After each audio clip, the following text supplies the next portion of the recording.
No, no, I don't know about that. Hope the microphone is working. Are we sure about this? Yeah, it's okay. Okay, okay. So if I'm gonna start,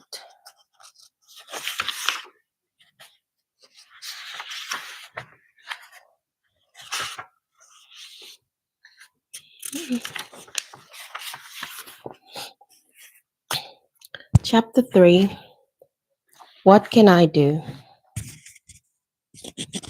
I just invent, then wait until man comes around to needing what I've invented. R. Buckminster.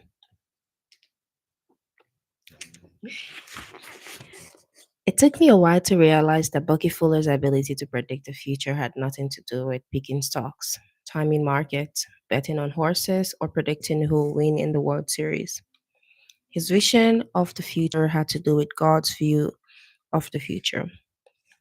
Bucky was hesitant to use the word God because, for many people, that word carried a lot of religious dogma, emotion, and controversy.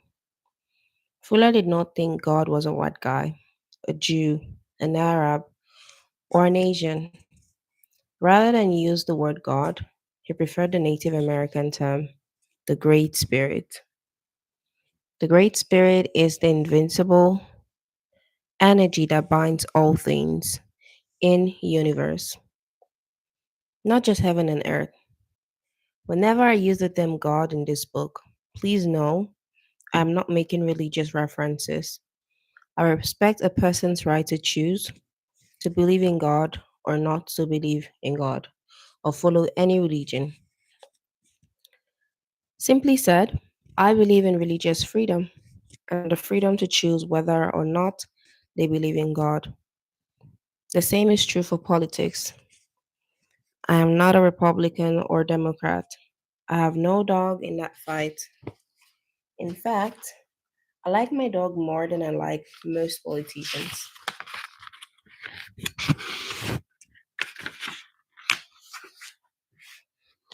Human evolution. Fuller was not a futurist in the arena of money.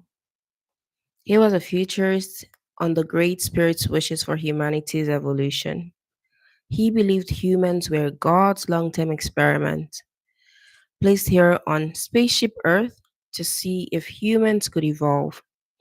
If they could, or would, turn planet Earth into a heaven on Earth or hell on Earth. Fuller believed Great Spirit wanted all humans to be rich. He often said, there are 6 billion billionaires on Earth. That was in the 1980s. Today, he would say 7 billion billionaires. In the 1980s, there were fewer than 50 documented billionaires, a far cry from the 6 billion that Bucky cited. By 2008, there were 1,150. Today, that figure projected at 1,645. Fuller predicted that humanity had reached a critical evolutionary point if humans did not evolve from greed and selfishness to generosity and abundance. Humans, as an experiment on Earth, would end. He often referred to the rich and powerful, who hoarded God's abundance only for themselves, as blood clots. He believed that if humans did not evolve, we would not only kill ourselves, but also kill the ecology of planet Earth. The reason Fuller sought to identify the generalized principle is because there are invisible forces that run the universe. In other words, the generalized principles were the operating principles of life on planet Earth to thrive. Fuller believed there were 200 to 300 generalized principles. At the time of his death, he had discovered about 50. I am aware of and use about five of them. In his writing and talks, he was critical of a few greedy, powerful people who used humans and the resources of planet Earth only for their personal wealth. He believed that if humans did not shift from greed to generosity, humans working for planet that worked for everyone and everything, humans would be evicted from spaceship Earth. The Great Spirit experiment would be set back a few million years. He also said that God was patient and willing to wait for humans to evolve. Unfortunately, you and I do not have the luxury of waiting another million years for our fellow humans to get the message. Serving more people.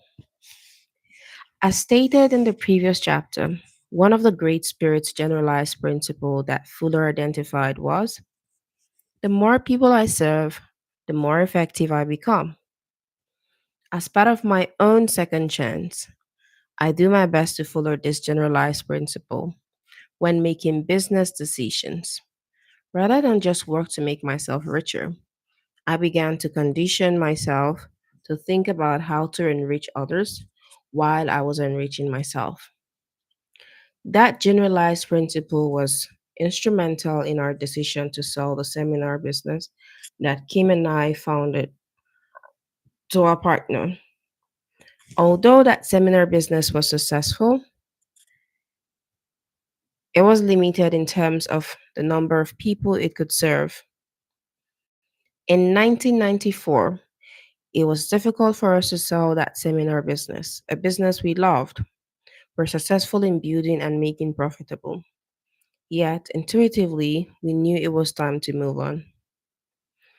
It was time to seek ways to serve more people. In 1994, we were financially free. That freedom came not from Bucky Fuller's lessons, but from following Rich Dad's lessons. Financial freedom gave us the time to develop our business. In 1996, the first commercial version of our cash flow game was played in Las Vegas, and 1 week later, in Singapore. The next step was to develop a marketing plan to sell that game. The cash flow game had two inherent problems that made it difficult to sell. The first problem was that it was too complex. A game expert we hired advised us to dumb it down, or it would not sell. We designed we decided against that recommendation. The cash flow game was designed to be an educational game, not a game for entertainment.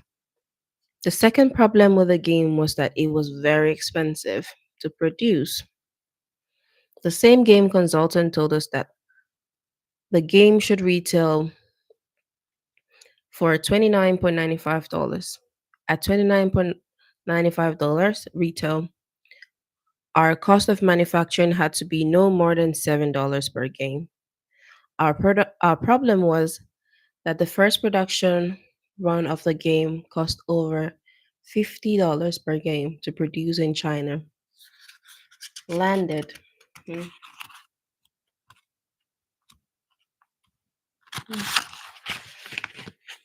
Landed and warehoused in the United States.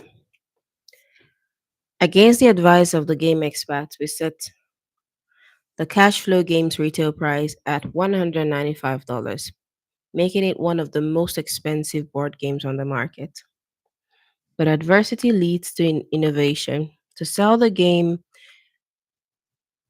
a $195 game, Kim and I had to be innovative. We went to a past seminar client and offered a $500 one-day seminar featuring our game. During the seminar, the participant played our new game twice. The first time was to get familiar with the game. The second time, to get into the game. The one-day seminar worked. Participants were excited, most claiming they learned more about money in 1 day than they had learned in a lifetime. When we announced the used games were for sale at $150, they were gone instantly. In fact, there was a fight for used games, even though there were new games available for $195.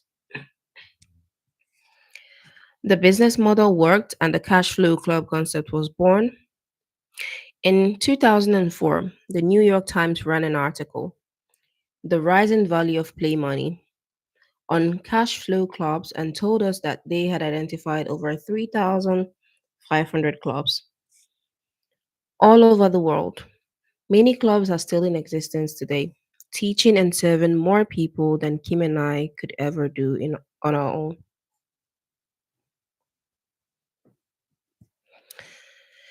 If you want to serve more people, why didn't you offer the games for free?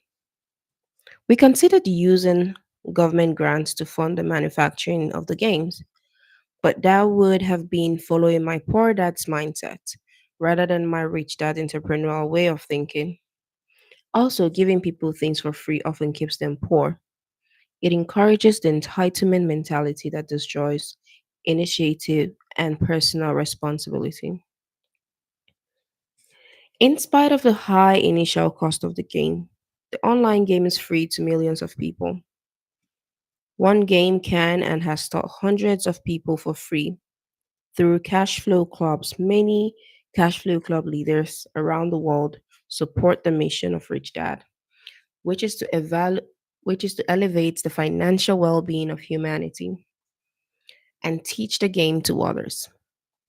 For them, not only is teaching spiritual, but the more they teach, the more they learn. Most cash flow club leaders I have talked with report getting back far more than they give. They follow the religious principle of give and you shall receive. Unfortunately, there are clubs that only present the game to sell other products or business opportunities. If you encounter one of those clubs, just know that while I support free enterprise, I do not support people using my game as marketing tools. Other points of view. For about 6 months, I sat in the quaint artist town of Bisbee, Arizona, in an old jail that had been converted into an apartment. At one time, John Wayne owned that old jail as a rental property. He loved Bisbee and southern Arizona, where he owned a large ranch. During the day, I was working on my small ranch, converting an old stagecoach depot,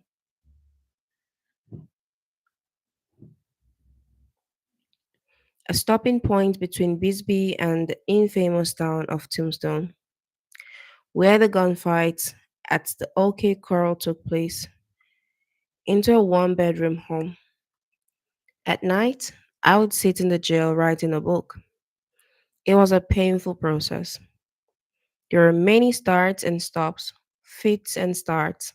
Finally, late one night, exhausted from working on my property and tired of struggling with a book concept, my fingers began typing the opening lines of a new book. It began with the words, I had a rich dad and I had a poor dad. And that's how the book, Rich Dad, Poor Dad, was born. Most people don't know that Rich Dad, Poor Dad, the book that started the Rich Dad series, was written as a brochure to market the cash flow game. On April 8, 1997, my 50th birthday, Rich Dad Poor Dad was launched and the Rich Dad Company was born.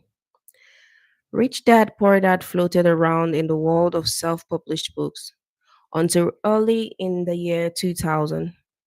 It was selling virally by the word of mouth, and one day it made the New York Times bestseller list. It was the only self published book on that prestigious list.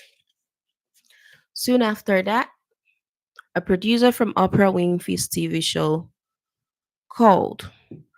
But before she would book me for Oprah, she wanted to talk with the rich dad's son. As soon as she verified the story of Rich Dad and Poor Dad, My guest appearance on Oprah was confirmed. I was in Australia when the invitation came. It was a tough decision.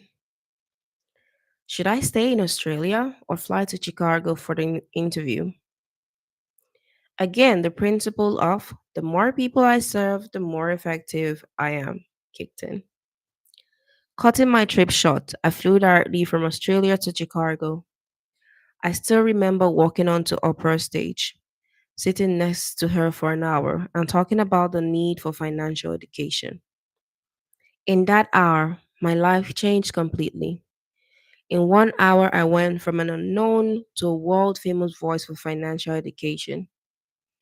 It had taken only 55 years, years of many successes and failures, and many second chances to become an overnight success.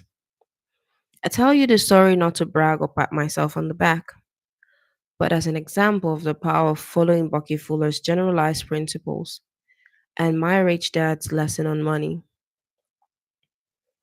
The rich are generous. A reporter once asked me if Oprah made me rich. I replied that I was already rich the day I stepped on her stage. I was rich financially because I had spent my life gaining knowledge. Knowledge not taught in schools. All I was doing was sharing, being generous with what I knew. My comment on being generous disturbed the reporter. His view was that a person had to be greedy to be rich. When I attempted to explain the generalized principle of unity is plural, and at minimum two, that a person could be rich by being greedy, and that person could be rich by being generous. His eyes glazed over. His brain was rigidly locked around the idea that the only way to become rich was by being greedy. In his mind, it is not possible to become rich by being generous. In his mind, there is only one kind of rich person, a greedy rich person. What happened after you became famous? Was it smooth sailing after that? No, far from it. Fame and money made life harder, not easier. Many friends became jealous. Partners became greedy and began to steal. And many people came around to see how they could help. It was tough trying to determine if people were coming to truly help with the mission or only to help themselves to what they had created. The good news is that over the years, many great people have come into our lives. Again, unity is plural, and we had to learn to take the good with the bad. Bucky's last words. As I've said, Fuller died on July 1st in 1983. His wife Anne died 36 hours later. Both were 87 years old. Even in death, his life was supernatural. He was speaking at an event, which would be his last, when he abruptly stopped and sat quietly for a moment. I was not at that event, but I did listen to an audio tape of his final words from that event. I will paraphrase his final words. Bucky said he was cutting his talk short because his wife was gravely ill. He mentioned he had a he mentioned he had a premonition a few days earlier. His premonition was that he and his wife were to die together. Realizing death was near for both of them, he said, "There's something mysterious going on." He encouraged everyone to continue on with the work, ending his talk with his usual parting words: "Thank you, darling people." I later learned that he and his wife had made a pact that neither of them would ever see the other die. They kept their pact. Rushing to see her, Bucky sat at her bedside, where she was in coma. As if on cue, he put his head down next to her and silently passed on. She followed 36 hours later, keeping their pact to never see the other die. He was a futurist who predicted how he and his wife would die. I guess he could hear the great spirits calling them home.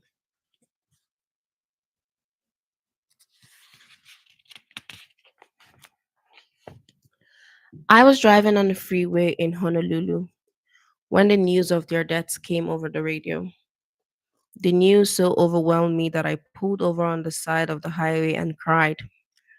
Looking back, it's clear to me that as I was sitting on the side of the highway that emotional day, one phase of my life had ended and another had begun. I was given a new second chance. I was no longer to be an entrepreneur in the manufacturing, I was about to become an entrepreneur in education. Grunge of Giants. A few months later, Bucky's final book, Grunge of Giants, was released.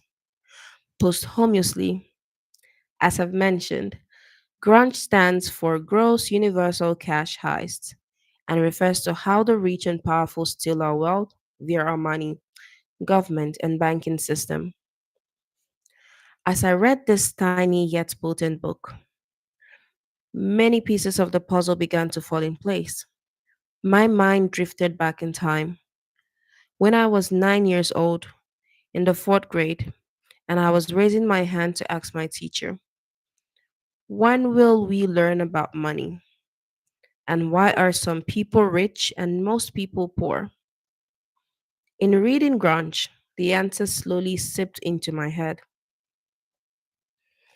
Fuller was very critical of the educational system, not only because of what it was teaching, but how it taught children to learn. He had this to say about every child and his or her special genius. Every child is born a genius, but is swiftly degeniused by unwitting humans and or physically unfavorable environmental factors. And I observed I observed that every child demonstrates a comprehensive curiosity.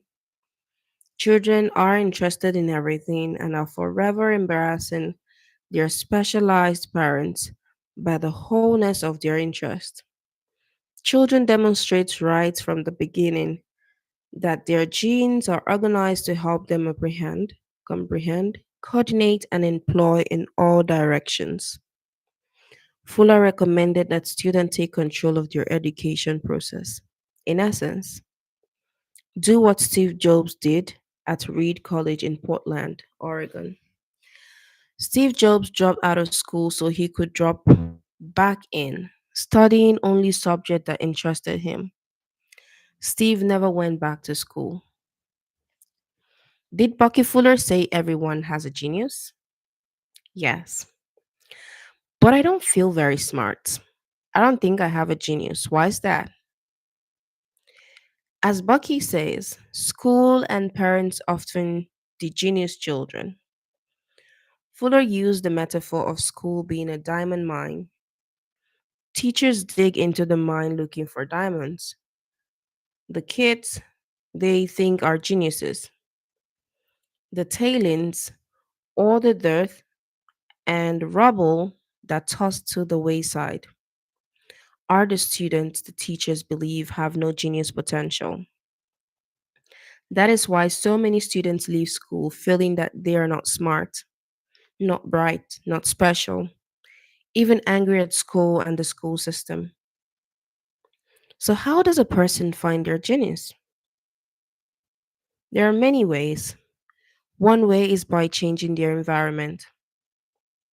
What does environment have to do with my genius? Let me give you some examples. Many students feel stupid in the environment of a classroom, yet a genius comes alive on a football field. Tiger Woods' genius comes alive on the golf course. The Beatles' genius came alive with guitars and drums in the recording studio. Steve Jobs dropped out of school, yet his genius came alive in his garage, where he and Steve Wozniak developed the first Apple computer. So why don't I feel smart? Why can't I find my genius?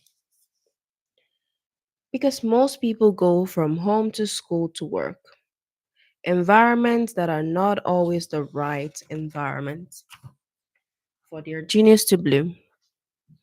Many spend their lives feeling unfulfilled, untested, unappreciated, simply because they did not find the environment in which their genius could blossom. Think of genius as three words: genie in us, the magician in us. The word genius, magician, and inspire are all related. Do you know someone who is a magician in the kitchen? Someone who can take the ordinary ingredients and create gourmet meals? Yes. Do you know someone who has a green thumb? Someone who can take dirt, water, and seeds and create a magical garden? Sure.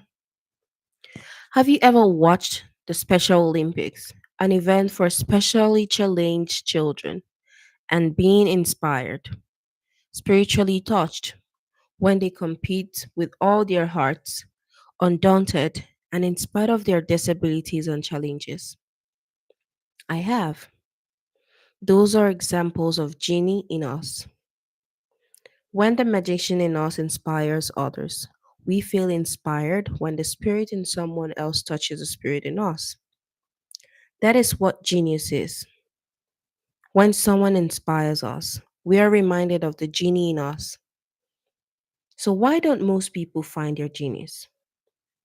Because being a genius is not easy. For example, someone could be the next Tiger Woods, but if that person does not dedicate their life to developing their genius, their talent, their genie will never show its magic. More questions than answers. More questions than answers. For me, reading Grunge only raised more questions. And for the first time in my life, I wanted to be a student again. I wanted to go back to the fourth grade and find the answers to the flurry questions I kept asking my teacher about money. I was hungry to learn and I wanted answers to my questions. Why is money not a subject taught in school? And what makes rich people rich? As I finished reading Grunge and went on to read Fuller's other books on education, I realized my questions in the fourth grades were caused by my natural curiosity. Money and why the rich are rich were my subject of study. And in my opinion, it's not by accident that the subject of money had been sanitized from academic study. In 1983, the student in me came alive and I did exactly as Fuller described. The student in me got back to my studies. Over the years, my own studies verified Fuller's findings that the monetary system was designed to steal our wealth, making the rich richer, but not making you and I rich. This enslavement of others and theft of another's wealth has been going on ever since the first humans walked on the earth. Fuller believed that intense greed and desire to enslave fellow humans was humanity's evolutionary test, a test to see if we could use our hearts and mind to create heaven on earth, or if we would turn earth into a living hell, an environmental wasteland. In Grunge of Giants, Fuller described how the rich and powerful used money, banks, government, politicians, military leaders, and the educational system to implement their plans. Simply said, money is designed to keep people slaves to money and slaves to those who control the monetary system. Ironically, and although Bucky Fuller and my rich dad would be polar opposites on the subject of money, they both would have agreed on the concept of money enslaving people, and their polarity supports and validates the generalized principle of unity is plural. Unity is plural. Both men disagreeing on substance but agreeing in principle.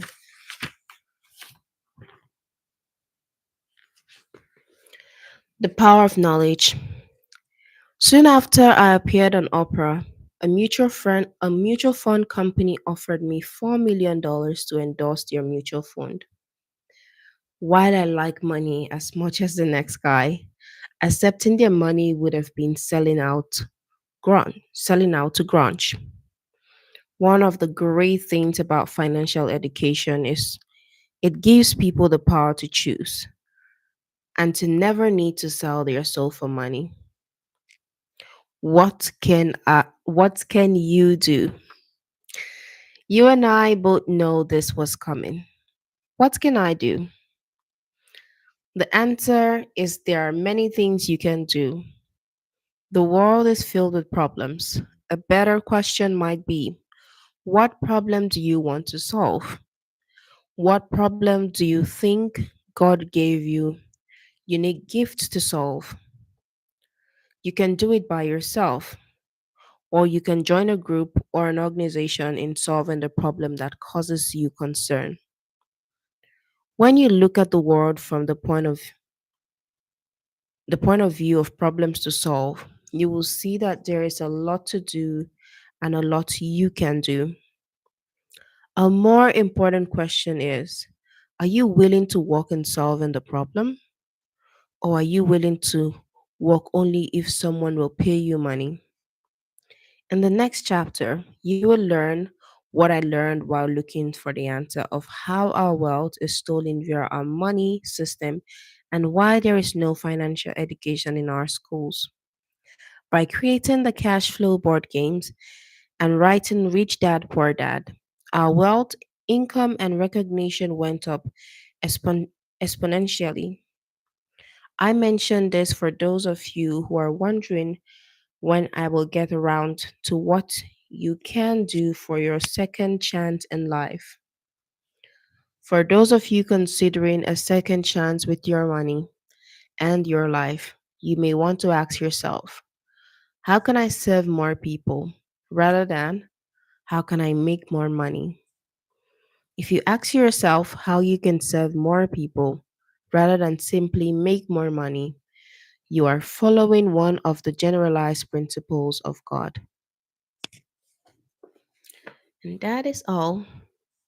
Thank you guys, and bye bye.